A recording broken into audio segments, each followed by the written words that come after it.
Good afternoon, good evening, and good morning, wherever you're watching this broadcast from. Welcome to today's live Q&A session on Hinduism. My name is Nishit Kotak. I am here with the team from Hindu Academy. And if you are new to this broadcast, then let me just share with you the format of this broadcast. We run for about 1 hour. We start with a focus topic video, and we have a little discussion around that topic. And I will introduce the video very shortly.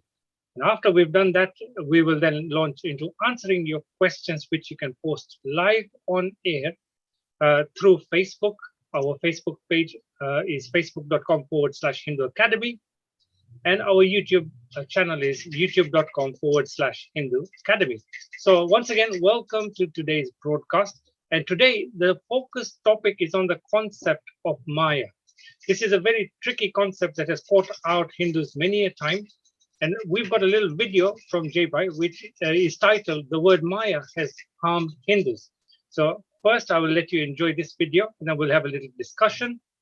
Please feel free to ask your questions or post any comments around this video in the chat areas, and we will take it up after that. So without any further delay, let me just get started with the video.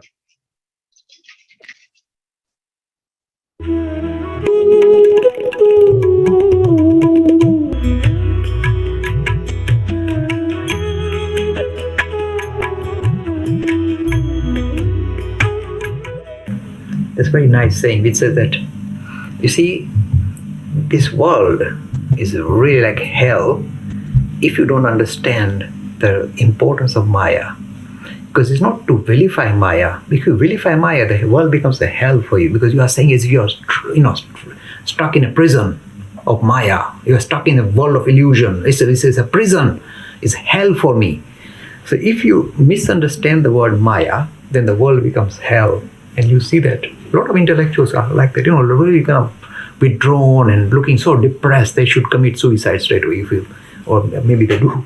But the thing is, that is misunderstood. This is a big problem. In fact, the word Maya has done a lot of harm to Hindus. Let me tell you an example. You will be surprised with what I'm telling you today.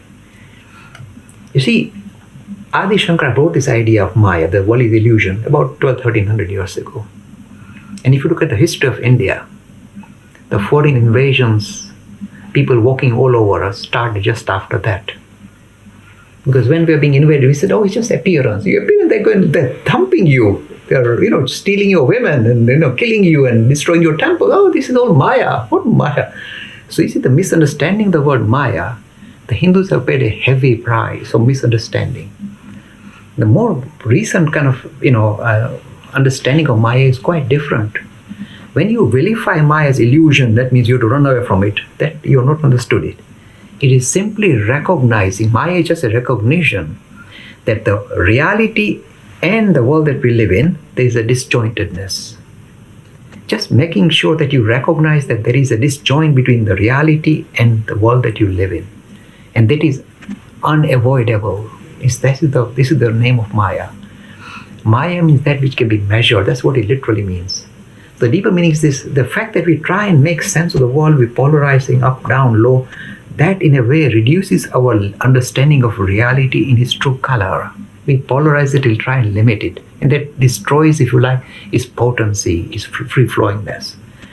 So when you understand Maya in its correct nature, then suddenly the same world that appears like a prison becomes, these are the words of Swami Vivekananda, becomes a mansion of mirth. However difficult the situation they pass through, they're able to smile through it and say, this is what's happening today. I'll give you an example, like my mentor, Sri Ramakrishna. When he was undergoing severe pain, suffering, cancer and couldn't eat or drink, he would say, oh, mother, you want to play like this today? For him, Maya is no longer restriction, but a play. When this thing that is very cankerous or harsh for us begins to look like a play, you see the difference between this play, then you can live with it and live through it. So to be able to see, as in a way some of the youngsters have already pointed out, this material chasing after is also spirit, isn't it? It is true. When you recognize it as a spirit, And it's no longer an obstruction, it's no longer painful, it becomes the mansion of mirth. You should look at the lives of all the great enlightened personalities. Whatever difficult situation, they had a smile on their face and they will walk through any difficult time. When you look at the life of Buddha, you see a real example of a person living a life of an enlightened being. However difficult the circumstances, he would just, with a smile on his face, and because he's enjoying, if you like, the of being here. That's all that matters. The variation that he experiences, by the way, whole reality is the experience, and that's all he kind of thrives on. That is seeing through Maya and not seeing it as an obstruction, but living with it. Embracing Maya, not being frightened of it, not running away from Maya. In fact, the mother goddess Kali is called Maya, but not saying, oh shun, oh horrible woman. This is the play of Maya, and you play with it, you embrace it, embrace her. And there's a beautiful poem written by Swami Vivekananda, the one which says, they alone transcend this life who can dance the dance of death without fear. Death is part of the game, life and death. Writing stuff like that. And this was not just, poetic, kind of idealism. It was real living throughout his life. However hard times they had, they could smile through and live through it. Free e-learning course in Hinduism. To register, please visit www.hindu-academy.com. Talks on Hinduism, sponsored by People Care, encouraging caring for the elderly in their own homes. For more information, please visit peoplecare.com. So there we have it, folks. A very interesting topic that we can explore today. One which is quite tricky for a lot of people. So what I'd like to do is I'd like to introduce my panel of experts here. We got Manish Bhai, Sita Ben, Vijay Bhai. Welcome to today's call. And I will hand over to Manish Bhai to start off with the focus topic discussion, and then I'll pop in back later on. Namaste viewers, thanks for joining us today's session. As we've seen in video, Jay Bhai talked about Maya, and it's such a tricky concept because we have concept of Brahman, and that is another tricky concept, and there is this concept of Maya. So what is Maya, Sita Ben? Yeah, it's a very, as you say, it's quite a tricky subject. So Maya is the appearance that we sort of get trapped in our everyday lives. It's what we think we are. It's who we, identify ourselves with most of the time. It's, our lives as we see it in the current state. And it's very easy to get caught up in this sort of Maya, this sort of illusion that everything is the way it is. And as Dad said in the video, we shouldn't vilify Maya, otherwise it just becomes a prison for us. We should see through it. And it reminds me of a beautiful example, which we've mentioned previously on one of these sessions, is because it's such a subtle concept, you need these sort of examples to help us understand it better. So they use the story of Ram, who was walking through the forest, and Ram, Lakshman and Sita are walking one behind the other. So Ram first, then Sita, and then Lakshman. And then Lakshman loves his Ram so much that he really wants to get vision of Ram, but Sita is in a way sort of blocking the way. So Sita is aware of this particular situation, and what she does is every once in a while she will step aside so that Lakshman can gain vision of Ram. So in a way, Maya is something that we need to sort of see through in order to see Brahman, or to see the universe as a manifestation of the spirit. So it's a very tricky concept, very subtle concept, but if we sort of adopt this perspective of seeing, the world as the mansion of mirth, as Dad said in the video, we can overcome a great deal of suffering. Vijay Bhai, would you like to add to it? Yeah, it is a very tricky concept. I think just to add on Sita, we really need to be careful that we don't become fatalistic. Quite often, we Hindus do that. I mean, also with the law of karma, we just say, oh, what can I do? This is my state. Same with Maya. I think if you see through it, and then it says, Jay mentioned on mirth, and work with it and work with it, and just enjoy, with laughter and happiness. Just live through it, no matter how much challenge you have. As Jay said, have a smile on your face, And that's how it is. I'm going to work through it, and ultimately you will see through it. Yes, and that's the main thing. I think, as Sita mentioned, the beautiful story. Don't become fatalistic and not say, oh, that's how things are, and hey, it's all appearance.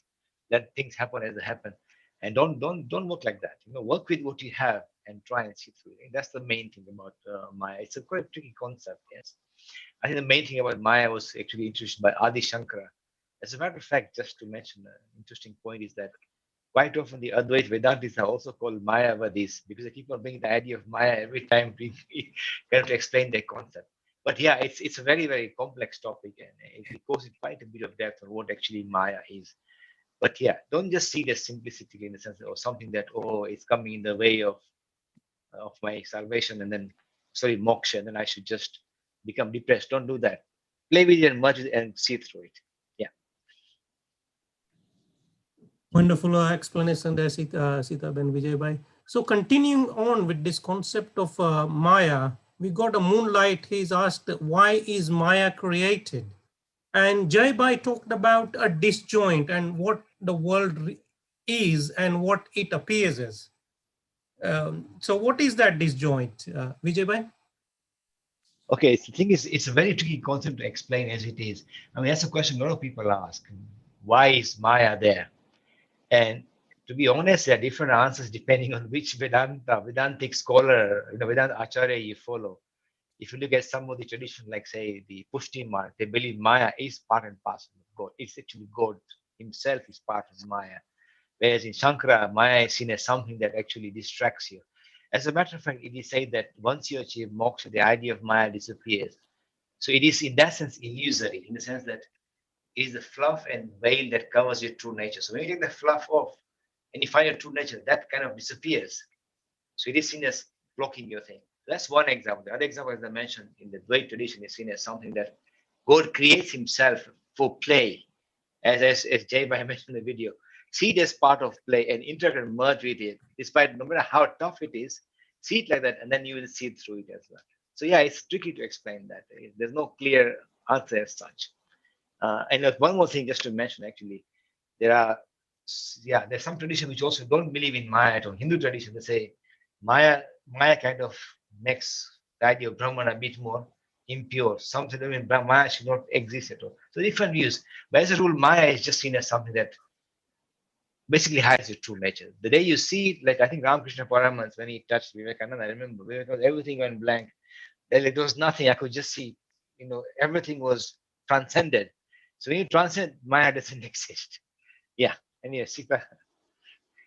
Yeah, that's no, that really covers it, and it actually reminds me of, rather than seeing Maya as an obstacle, there's a lovely example again which helps us to sort of get our heads around this concept and sort of like the pain and suffering that we sort of experience in the world. So imagine that's like a thorn in your arm or something. You need to get another thorn to pull out that existing thorn which is already in your arm. So in a way you can see Maya not as an obstruction but as a tool to sort of see through all the sort of pain and suffering and injustice that's going on in the world.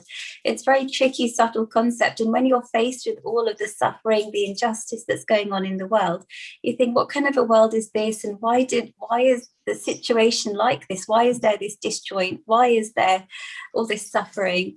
And frankly, we don't really have an answer. This is just the play of the universe, essentially.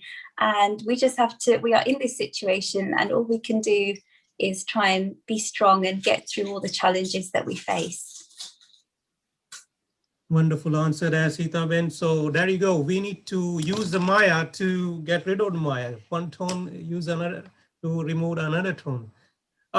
So, this concept of Maya, as Jai Bhai has said, is harmed us. How has it harmed us? Has it made us passive? Sita Ben? Yeah, this is the thing. Like, it's very easy to sort of see it as an escape route because you're like, anything that I'm going through is not real anyway. So why should I worry if somebody comes and invades us? Or why should I worry if somebody is mistreating me or I'm undergoing all this suffering? Essentially, we are sort of having to take on the role of being in this play, and you have to perform your role in this play because that's the way that you can sort of get out of it, essentially. So we are in this role. We have to then act according to the role that we have been assigned.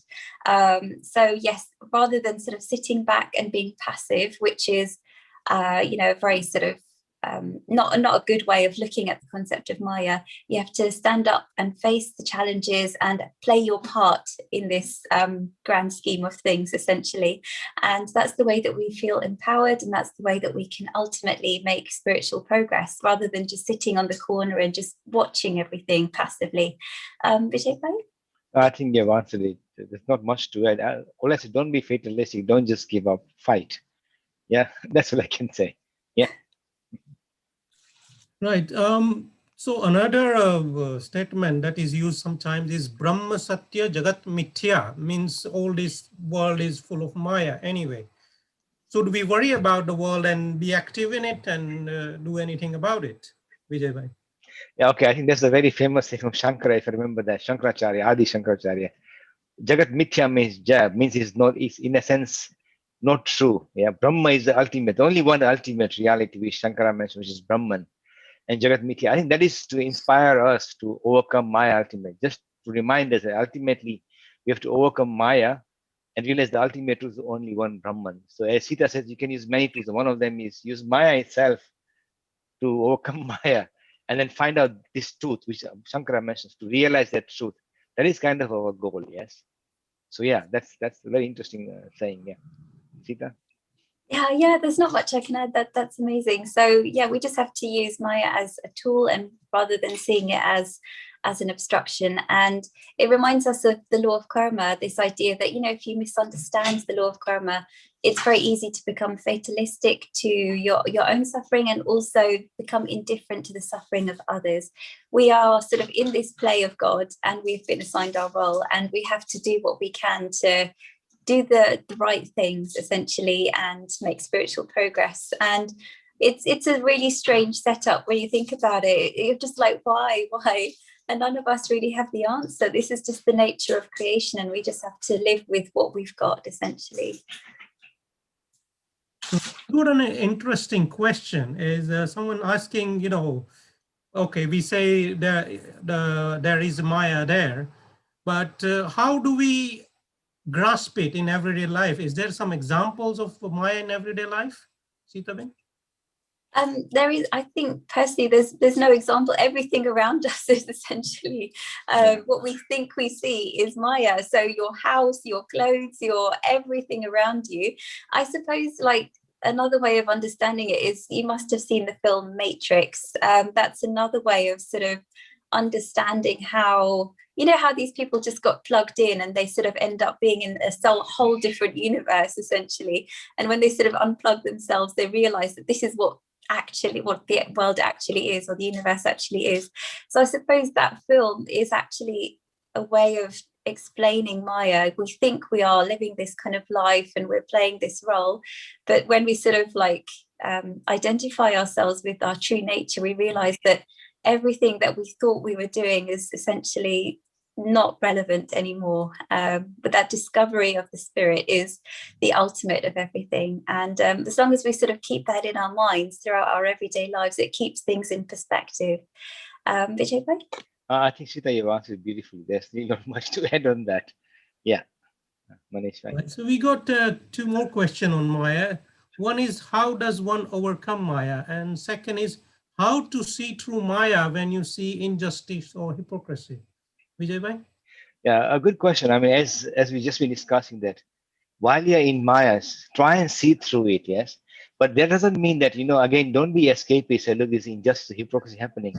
You play a role in that field of play, and fight it. Don't just say, oh yeah, it's all my illusory. It has happened. Ultimately, I now want to get moksha. I shouldn't really bother. It doesn't work like that, yeah. So you have to be part of this plan and fight that idea. And ultimately, when you see through it, you'll actually transcend it, and then you see your true nature. So I think one thing to really keep in mind is that don't run away. You, as I say, use Maya and see through it, yes. And that's how you kind of overcome the idea of Maya. Sita Ben? Yeah, I think you've covered it amazingly. So the only way that we're going to get out of it is by playing our role correctly, in the right way. Otherwise, we're just going to be stuck in this Maya forever, essentially. So we have to, rather than just sit passively and watch everything, play our part, do everything in as best a way as we possibly can, and the most ethical and moral way. Remember that we are trying to connect with our true nature, our spirit, and that's the way we come out of the whole process, is by working through it rather than just sitting passively and watching it. Wonderful answer, Asita. And so, as you said, we need to be active. Being passive is not a way to go. And Dinesh Yadav is asking question, how to counter depression, how to stay away from negativity? Your take on it, please, Sitaben? Yeah, I mean, I think the best, it's very difficult because life is very jagged and it's full of all sorts of complications and suffering. But the one constant throughout your whole life, and it's something that we always seem to forget, is that we are essentially spirit. We are just, we are divine, essentially, and everyone around us is divine. And when we realize that, yes, we're just sort of going through the rigmarole of living our life and all of that, when you realize that you are the most ultimate dynamic spirit, what more can you ask for, essentially? It's when we lose sight of the fact that we are the spirit that we sort of fall into depression. We think we are very limited, we are going through all sorts of suffering. But when we keep it in our minds that, yes, we are divine, essentially, then that's the most uplifting thing you can keep in your mind. And hopefully that can counter the depression. Vijay Bhai? Yeah, I think that's a very important thing. I think quite often, because there's so many things ganging up on us, we forget that actually we are not just simple matter. We are more than that. So I think keep that in mind, and I think always have that self-confidence in yourself that no matter how down and out you are, that actually I'm more than just this lump of matter. I'm far more than that. If you keep that in mind, and then you can find different ways to overcome this negativity and depression. I mean, we live in a world which is very competitive, and you will see that a lot of people try and put you down, for example, deceive you, deception, and make you feel that you're worthless. But if you get this small fact in mind, then you'll always find ways to make positive contribution. It's quite interesting, as Jay mentioned, even the greatest of our rishis and great men in our religion, in our tradition, when they suffer, they just smile and say, "Look, yeah, okay, fine, let's move on. Let's make our life more positive." And I mean, that's why, Swami Vivekananda is very, very inspirational. See the amount of people just think he went in America and he had great scholarship. He was, wow, everybody watched him in all these studios, all these theaters and listened to him. But every day he was facing challenges. But, he just smiles and moves on, takes a medal and moves on. But I mean, you can imagine an Indian person, only Indian person with hundreds of white people. And he took them head on. So use all these people as inspiration that actually you can do it. But don't. I mean, even if you go in the situation, fight and come out of it, and always remember you are a special person. Yeah. Wonderful answer there, Vijay Bhai. So, for staying with this depression topic, is it important that we identify what is the source of depression? Let's say it's some kind of work or project that's making you depressed, or some person, and should you be moving away from that sort of situation so that you come out of it? Vijay Bhai? Yeah, interesting question. I think there are a couple of things which actually bring it. I mean, the way the economy of the world works is really sad, because they are driving it. I mean, every day you're conditioned to buy things, consume things. You're made to feel you're lacking something. Have you noticed when you go out on the road, if you have a car, it's, we've got this new car which is more electric, it's got far more gadgets. You say, oh, my car is not good enough. And it happens in all kinds of objects, soap you use, creams you use to whiten, no matter what you have. There's so many things driving you to feel your desire. And if you don't have, they make you feel lacking something. I think if you remember, actually you're divine, you don't actually need all these things, yes? Okay, they're supervision. You use them as part of your living. But if you transcend the idea, actually, as Sita mentioned, I'm something far more than that. That plays a big way. And something else I noticed, there's so many people out there who are trying to put you down because it gives them an ego boost. But the key thing is ultimately, the more you go into this idea of wanting things, desire things, don't feel you're lacking something. That's the main thing. Remember, you are, as Sita mentioned, you are a divine being. You're not lacking anything. You're already Brahman. Yeah. So if you live with that thought, I think pretty much nothing will be able to touch you. But it requires you to sometimes step away and think for yourself, actually, who I really am. Asita Ben? Yeah, I think the really important thing, just to keep things in perspective, is to sort of have that spiritual teaching at the back of your mind at all times. And as Vijay was saying, yes, we have to work through all the sort of suffering that we're going through, all the sort of lackings that we feel we have, but to also realize that, you know, all of this suffering and lack seems to come only from the materialistic world that we are surrounded by. And we should essentially be like the lotus flower. That's why the lotus is such an important symbol within Hinduism, that despite living in a muddy and materialistic world, we are still able to grow pure and beautiful. So we are having to sort of live in this muddy, materialistic world where we're going through so much suffering, but we have to try and remember that we are that pure, beautiful flower, essentially.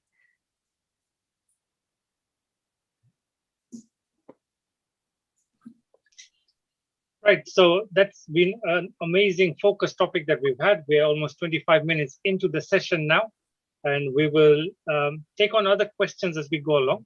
So for those of you who've just been joining us at the moment, I'd like to just invite you to like, share, and subscribe to our channels on Facebook and on YouTube as well.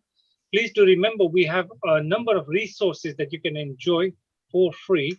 We've got our ebooks on Hinduism, which you can download from our website, hindu-academy.com. We have got an e-learning course on the basics of Hinduism. We are also getting started with getting prepared for the next exams for Cambridge Board of Hinduism GCSE, and that will start in July. So if you want to get started, we have got a preset course that you can enroll in and start preparing for your exams if you're inclined to do so. And finally, if you would like to submit a question by video in advance, then you can go to our website and you will find information on how to do that. So the next question I have is from one of our viewers in YouTube, and he's asking, if Hinduism has the concept of rebirth, then why do Swarg and Nark exist? Yeah, okay, interesting question. I think this idea of Swarg and Nark comes a lot in the Puranic scriptures and other scriptures. But even if they exist, ultimately they are temporary. They're temporal entities.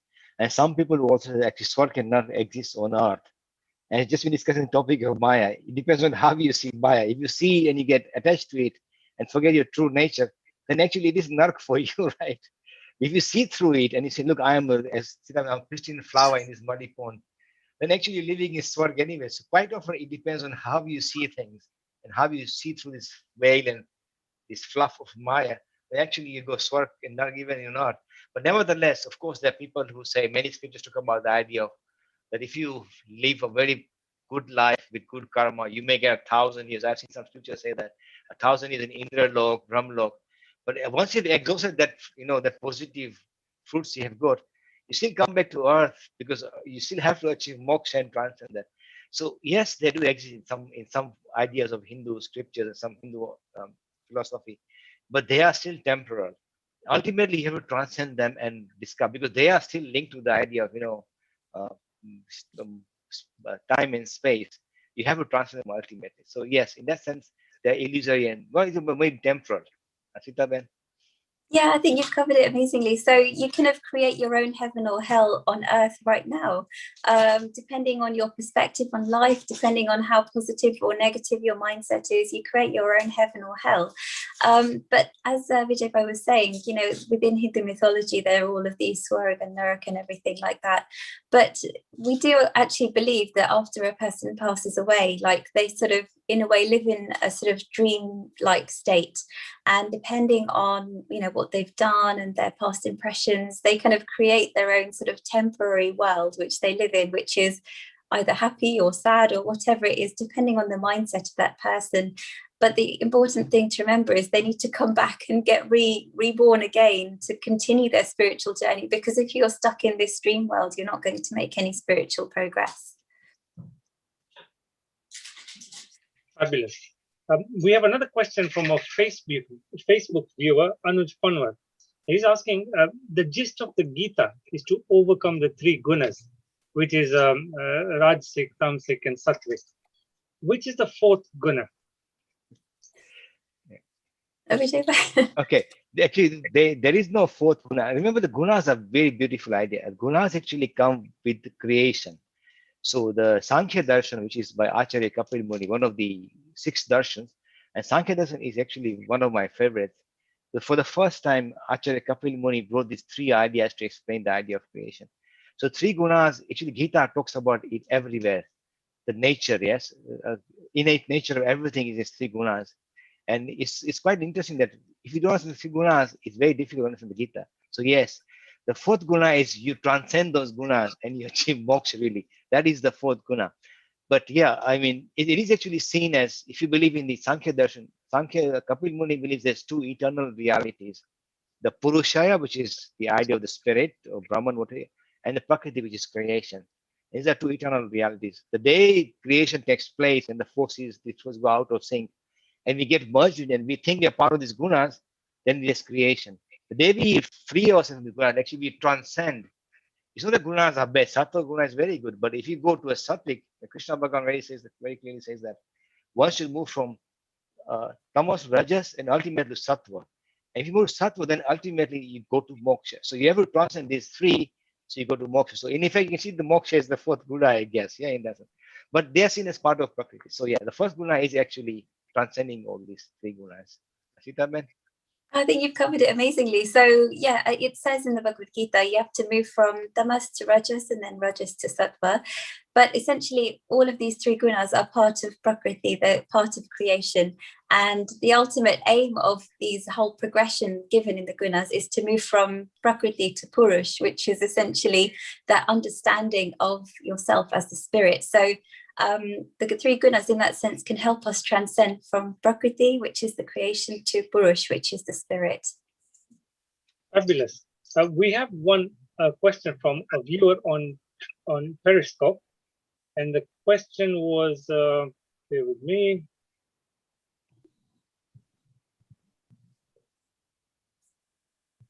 Could you discuss the difference between Maya and Leela?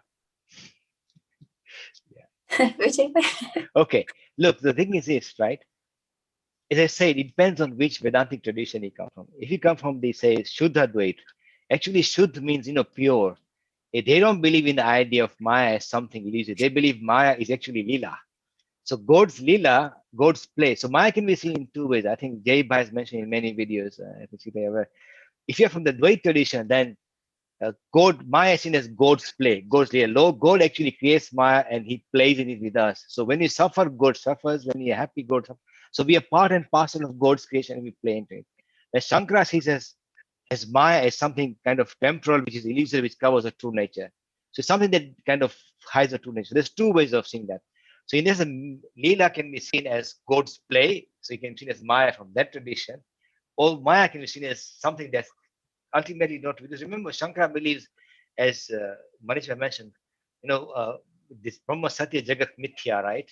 So then in case that is all ultimately illusory and doesn't exist. So it depends how you see it. So yes, Maya is Leela from the Dvait tradition.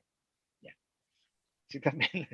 Yeah, I think you've covered it. So I think usually people who sort of prefer the Advait philosophy prefer to see it as Maya, and people from the Dvait tradition prefer to see it as Leela. So they like to see it as God's play, and we are all taking part in this play, including God himself or herself. Whereas Maya is much more Advait. So seeing, sort of transcending the idea of pleasure and pain to go beyond that and find sort of that bliss, essentially, which is, one of the qualities which is used to describe the ultimate reality, Anand, bliss. So you have to overcome the temporary pleasure and pain to achieve Anand, bliss. So I have one more question. This is from a YouTube viewer, Mahesh Jadhav, and he's asked a very interesting question. I think this is a question that a lot of people of today may relate to. He's saying that because my mind seems to be apparently chasing materialistic things and getting stuck with the concept of Maya. So wealth, tasty food, lust, leisure, all the things that you want to enjoy in life. How do we detach ourselves from Maya sustainably for the longer term throughout life? Okay, I can have a go. So the thing is this, there's one thing that Swami Vivekananda mentioned was so interesting. I love that. He actually mentioned there's two things, not to have a go at these two names, but two things they actually put us down is the Kanchan and Kamini. I know they're very popular names, but basically desires of wealth, yeah, which is Kanchan means wealth, right? And power and wealth and whatever, and Kamini is lust, as you mentioned. These two things actually drive us. How do you overcome? That's very important. If you use this powerful energies we have in our body, how do you train our mind to use those energies we have for power and for lust? If you can channel them in the right way, believe me, automatically it'll happen to you. You will actually run away from that and you'll go with something else. But how do you train your mind? That's a tricky part. It can be done because, as I said, look at the great examples of Swami Vivekananda who are powerful beings who have used this in a positive manner. But how do you channel that energy? That is the tricky part. If you can do that, it's hard, I agree, because the world we live in kind of feeds you, sustains you because you like that. Yeah, people want all this stuff. But Hinduism works it doesn't believe that we should just get stuck in that. We should try and detach ourselves and use the same tools. They all these terms, Maya, they're all linked to each other. As Sitaben mentioned, use Maya to get rid of Maya. I mean, use the same tools. So look, okay, I got this power of lust. How do I take that out and have, say, lust for myself, lust for achieving divine, finding my true nature? How do I have this energy? So try and do that. That's the tricky part. But yes, it can be achieved, as it's only been the great people in this world. That's the tricky part. But yeah, I agree with you. It's not easy, but it can be done. Yes, Sitaben. Yeah, no, I mean, that's amazing. I think it reminds me of an example which Sri Ramakrishna gave as to how we should live in this sort of world. And I think he used the example of, suppose there is a nanny who is looking after children and a household.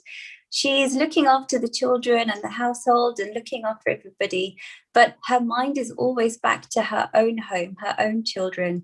So in that sense, we have to sort of fulfill our duty as a nanny, sort of fulfilling, looking after the children and the household and fulfilling our worldly duties.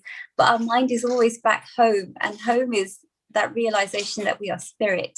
So that's the kind of mindset that we can try to have, try to cultivate within ourselves to make us keep things in perspective. It's very, very difficult because the nanny would become attached to the children that she's looking after. We become attached to our family and our friends who we are sort of linking with every day. But we have to remember that our true home is essentially that sort of linking with our true nature as the spirit.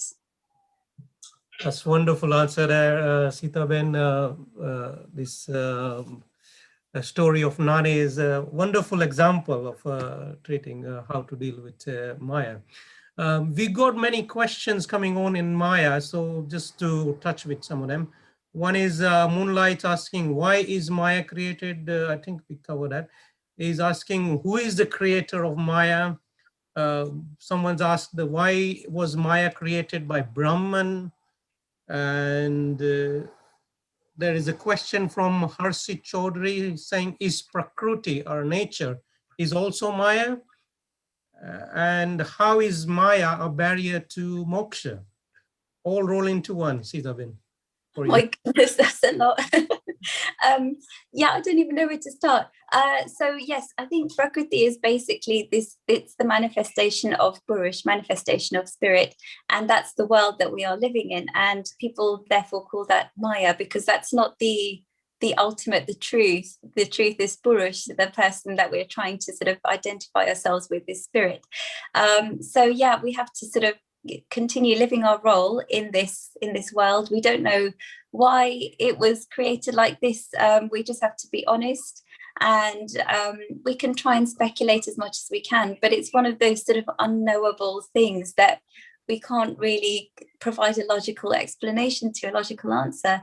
The only sort of way of escaping it is by sort of having that spiritual experience, becoming a prophet yourself, and then all of these sort of questions sort of drop away. They seem sort of irrelevant, essentially. And it reminds me of when Swami Vivekananda, he was going through a lot of problems with financially in his family.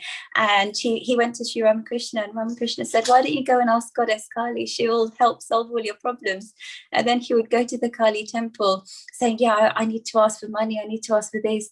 As soon as he comes across the wonderful vision of Kali, all of this drops to the side, and he says, "Oh, Mother Kali, you're so wonderful and glorious," and all of that. And then he would leave the temple, and then he was like, "Oh, I forgot to ask," and then he would go back again and again, because when you are sort of confronted with the vision of the spirit, all of these sort of issues drop away. So there's no sort of logical explanation or reasoning that we can give as to why Maya is there. It's just when you sort of hit that jackpot, all of these questions sort of disappear and feel irrelevant. Vijay bhai? I think it's beautifully cool. All I can add is just remind ourselves, just keep in mind that we are divine beings stuck in a material journey. We're just trying to come out of the material journey and back to what we are. Just keep that in mind and work with that. Yeah. Wonderful answer, Sita Ben. So, who is the creator of Maya? Can we say Krishna in Bhagavad Gita says, it's my Maya? Is Krishna creator of the Maya? Sita Ben? Yes, I mean, well, it's Brahman, or however you want to call the ultimate reality, Krishna or Brahman or Atman or whatever you want to call it. I suppose is the one where, which generated this idea of Maya. This is how the universe is unfurled, and it's something that we all have to live with. Unfortunately, we don't know why we're going through all these births and rebirths and going through so much suffering and very difficult times in our lives. We don't know why, but we just have to sort of live with the circumstances and try and be strong and remember that we are ultimately the spirit. So, we are like the choppy waves on the ocean, and we get caught up in all the choppiness. And we have to remember that we have to keep looking up at the sky, looking up at the sun and saying, that's who I truly am. And I don't really know what else to say to that. Vijay bhai? I think you've got it pretty well. I think again, the idea of Leela and Maya, which got earlier, comes in that Krishna goes, Maya is like part of Leela in that sense. At least in the Dvait tradition, that's how it's seen. Yeah, so it just depends how we look at it. It's a very complex topic, and it's a very broad and a vast topic in Hinduism to cover. So I think, yeah, it needs a lot of exploration. Yeah. And great answer. We got a question from Bharati. She's saying how to see Goddess Kali like Swami Vivekanand. Sita Ben? So if Goddess Kali is your form of choice, the way you want to make spiritual progress, we use the path of Bhakti Yoga, which is essentially where you build a relationship of love with that particular form of God, and you chant, you sort of worship that form of God, see her as your own mother essentially, and hopefully one day you will get there. And constantly chanting the name of God is actually very important. It's very sort of underrated, but it's like you're sort of handling a scented flower. If you constantly keep handling a scented flower, eventually the scent will rub off on you as well. So constant chanting and constant remembrance of that form of God is the way that you can hopefully get the vision of Kali. Vijay bhai? Yeah, I think it depends, as Sita mentioned, what your traits are. I mean, if you like the idea of strength, then you worship Hanuman. Remember, actually, Kali represents the idea of time, Kal, yes? In effect, if you worship Kali, the idea will come into mind, actually, time takes everything away. Only your Brahman will actually shine eventually. And that's one way of using Kali to transcend the idea. Ultimately, all these things you see will ultimately is all temporal. And Kali is a very good example to remind you of the idea that all these things is temporal. Ultimately, it's time will destroy everything. And that's why Kali is seen in that kind of form, strangely enough, to keep us reminding us, ultimately, all this will go. And that's why you should always try and transcend this and see your true nature as Brahman. Yeah.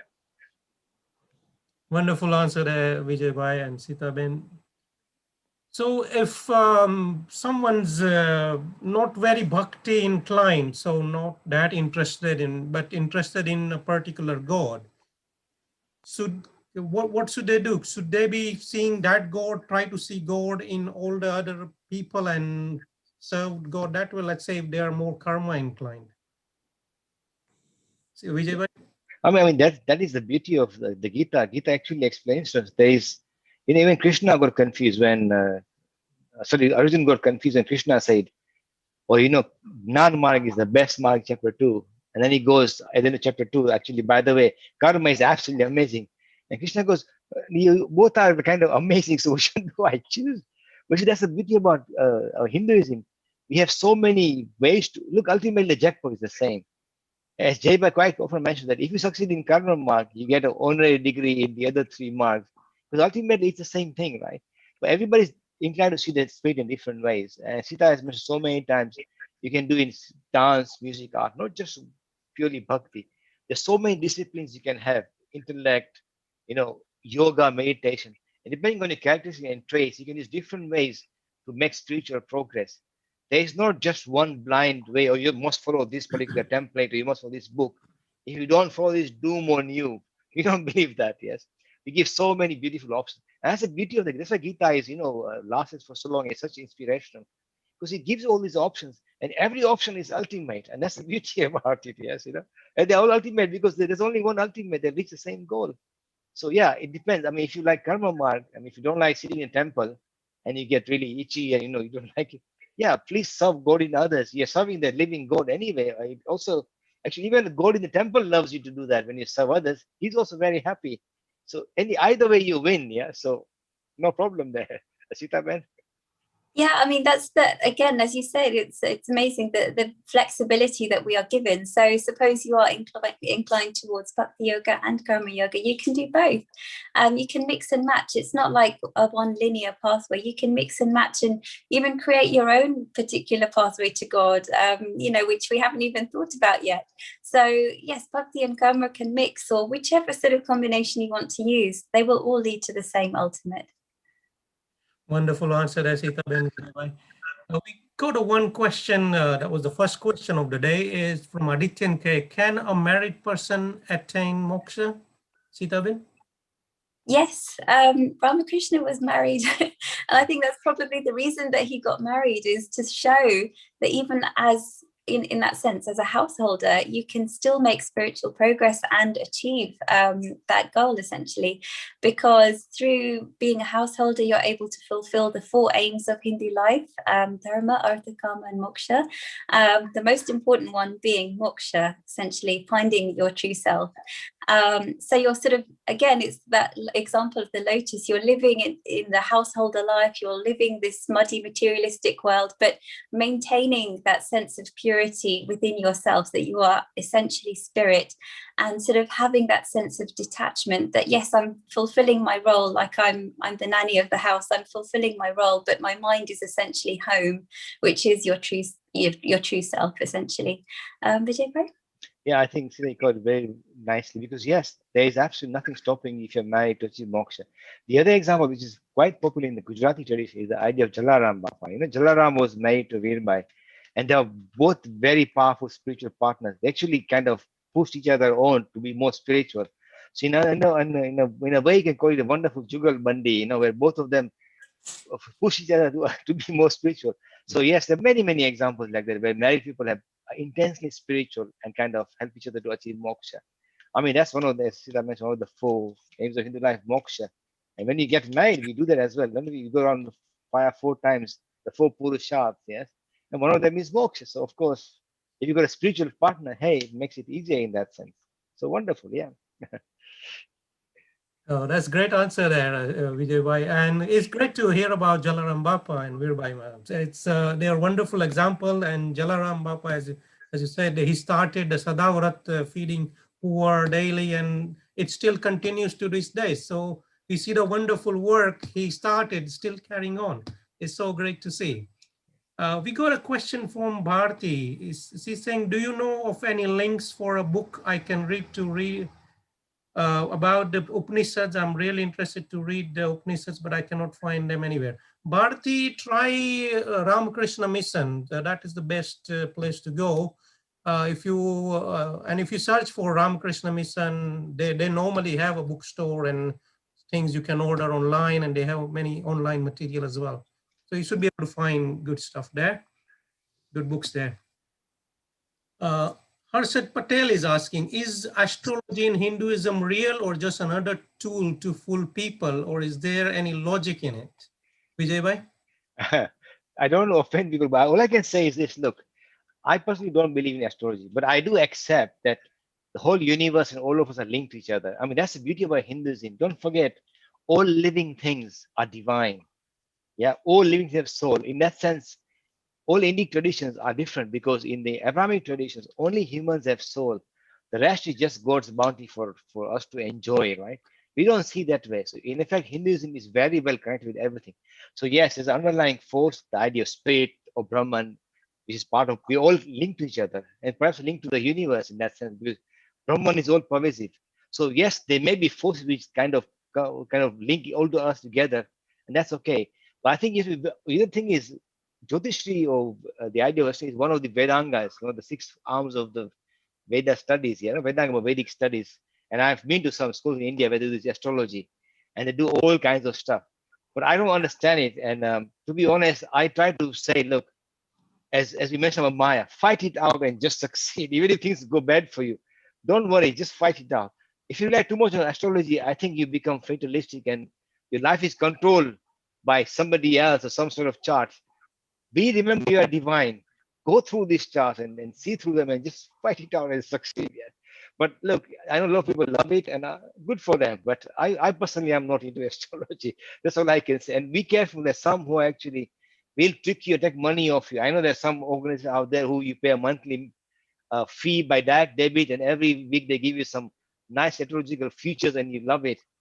I would personally say, be your own master, yeah, and just go on and succeed in your own way. Remember, again, we keep on reminding you that you're a divine being. Nothing should impact you. Just go and succeed in your spiritual journey.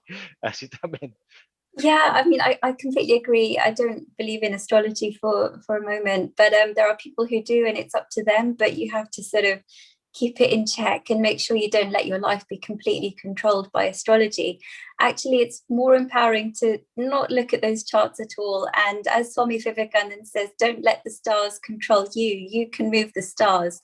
You can change your destiny, make it the way you want it to be, and just be in charge of your life and be strong rather than be sort of dictated by external forces. Wonderful answer, Sitaben. So that is the way to go. Next question from Sivin Sharma. He's saying, why can't Hindus stand united and always have to fight amongst ourselves? Sitaben?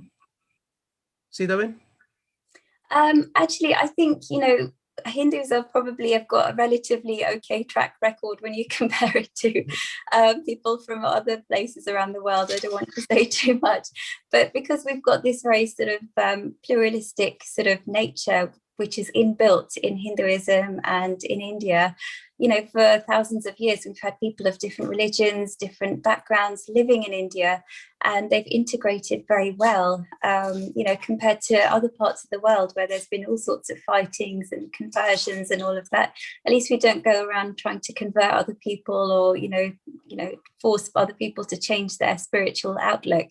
So I think in that sense, we're not doing too badly, but we can always improve. Vijay Bhai? Oh, you're on mute, Vijay Bhai. Okay, yeah, I suspect that this question is partly linked to the idea of current state of India, I guess. I think one thing to remember is that although Hindus have different different pathways to moksha, and we all accept that there's a pluralistic tradition. Nevertheless, I think India, or at least Hindus, our time has come to see the underlying strengths of Hinduism.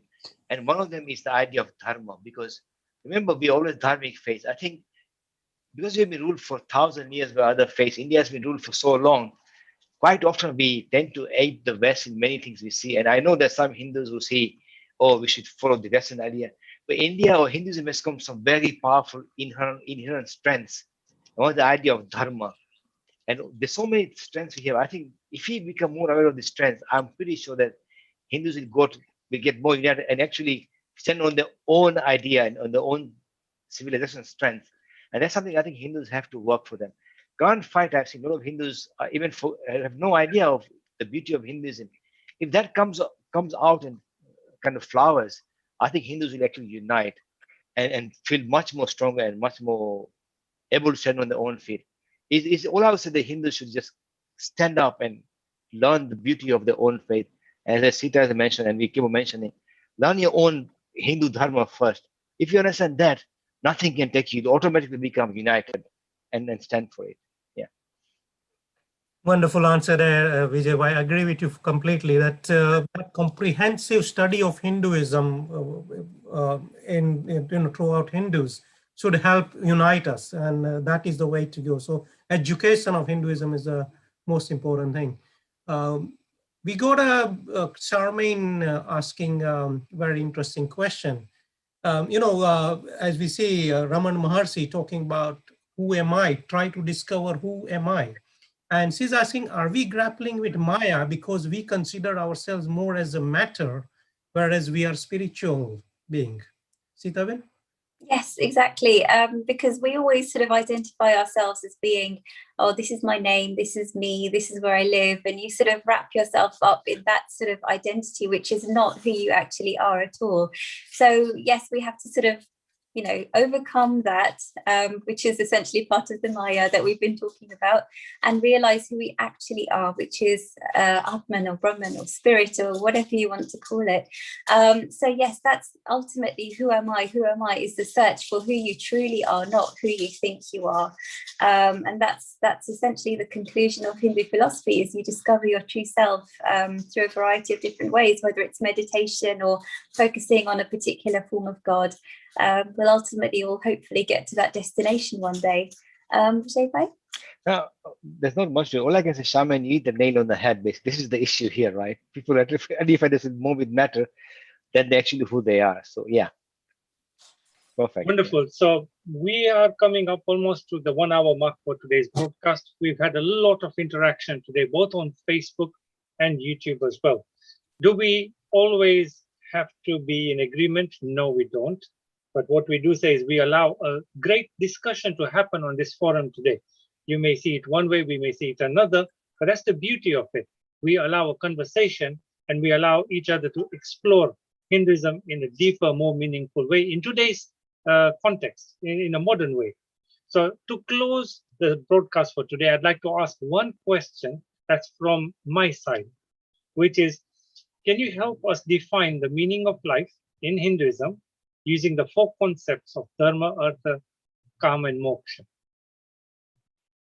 Sita, you want to have a go on that? Yeah, so I mean, in that sense, Hinduism has enabled us to live a very sort of broad and well-rounded life by following these 4 aims of Hindu life. So dharma, righteous living, is something that we sort of have to follow all the way throughout our life. And essentially also realizing the deeper meaning of dharma, which is recognizing the underpinning to the universe as being spirit. And because we're all human, we have to fulfill our sort of materialistic requirements as well. That's why in Hinduism, we've got artha, which is acquiring wealth, and kama, which is fulfilling legitimate desires. But the ultimate jackpot, the one that we need to make sure we don't lose our sight on, is moksha, this destruction of delusion that we are sort of living this life, destruction of the idea of Maya, that we are sort of who we think we are, and we're living this life, and this is my family, and this is what I like and don't like, and ultimately hit that jackpot and hopefully become a prophet yourself. And the beauty of Hinduism is that you can fulfill all of these different goals in life and have led a very spiritual and fulfilling life, essentially. Vijay? I think you've covered very well. I think the main thing that, they're seen as purusharths, the 4 aims, because dharma, Sita explained, and even artha and kama is actually important, because if you just step those steps out, sometimes you get stuck. So you have to, as you go, play with it and see through it, and then go for the ultimate jackpot. So in a way, this idea of 4 purusharths is a very well-rounded idea, which covers all the different aspects of living. So it's very beautifully done. I mean, whoever gave these 4 aims are very nicely put, amazing stuff. And that's Hinduism, by the way. So there you go. Yeah. Wonderful. So a lot of folks have asked about where they can read the complete works of Swami Vivekananda. So I found a link, which I've shared on the Facebook page and on the YouTube channel on the live stream today. But if you were to look for it online and you're looking at this video, then you can go to archive.org and just search for the book. You will find it here, and you can see it's a 461-page book, which has got, I think it's a scanned copy of the actual original book. So there you go. That's something interesting for you. And as always, we like to end with a quote from Swami Vivekananda. And I found this quote related to Maya, which is, space-time causation or name and form is what we call Maya. And with that, I'd like to wish you all a very good week ahead. I'd like to just bring my team on so that we can just say goodbye to you all. Thank you so much for contributing on the 2 Facebook and YouTube channels that we have. And we wish you a great week ahead. Bye-bye for now.